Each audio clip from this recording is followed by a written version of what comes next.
যখন ব্যাংকের সিস্টেম অচল হয়ে গেল তখন এক সাফাই কর্মীর ছোট্ট মেয়ে অসাধারণ কিছু করে দেখালো। একটি গল্প যা আপনার হৃদয়কে নাড়া দেবে।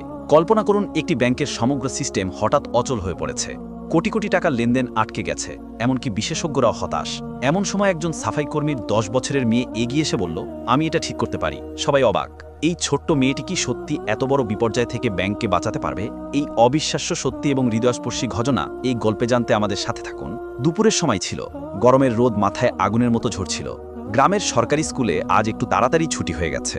বাচ্চারা খুশি খুশি নিজেদের বাড়ির দিকে ছুটছিল। সুধীর, যে শহরের ব্যাংকে সাফাই কর্মী ছিল, নিজের 10 বছরের মেয়ে নন্দিনীকে নিতে স্কুলে পৌঁছেছে। সে বাবাকে দেখে ছুটে তার কোলে চড়ে বসল। নন্দিনী মাসুম হাসির সাথে বলল, বাবা, আজ ছুটি তাড়াতাড়ি হয়ে গেছে। হ্যাঁ মা, চলো। যা হোক, আমি এখন ব্যাংকে যাচ্ছি সাফাই করতে, তুমি আমার সাথে চলো। শুধু 1 ঘন্টা সেখানে থাকতে হবে, তারপর আমরা দুজনে একসাথে বাড়ি যাব। সুধীর বলল। নন্দিনী মাসুমে তোর সাথে জিজ্ঞাসা করল, কিন্তু বাবা, আমি সেখানে কি করব?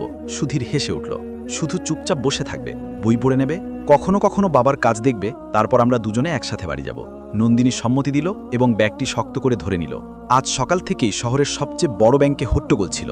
সবাই নিজেদের লেনদেনের জন্য এসেছিল, কিন্তু দিনের শুরু থেকেই ব্যাংকের কম্পিউটার সিস্টেম অদ্ভুতভাবে গোলমাল করছিল। ব্যাংকের দেওয়ালে লাগানো বড় ডিজিটাল ঘড়িতে প্রত্যেকটা মিনিট মানুষের অস্থিরতা বাড়াচ্ছিল। ক্যাশ কাউন্টারে বসা ক্যাশিয়ার বারবার বোতাম চাকছিল, কিন্তু স্ক্রিনে বারবার সেই একই মেসেজ উঠছিল, server is not responding, please try again letter. পাশে দাঁড়ানো একজন কৃষক হতাশ হয়ে বলল, আরে স্যার জিজি, আমার ছেলের ফি জমা করতে হবে, সকাল থেকে দাঁড়িয়ে আছি। কতক্ষণ অপেক্ষা করব?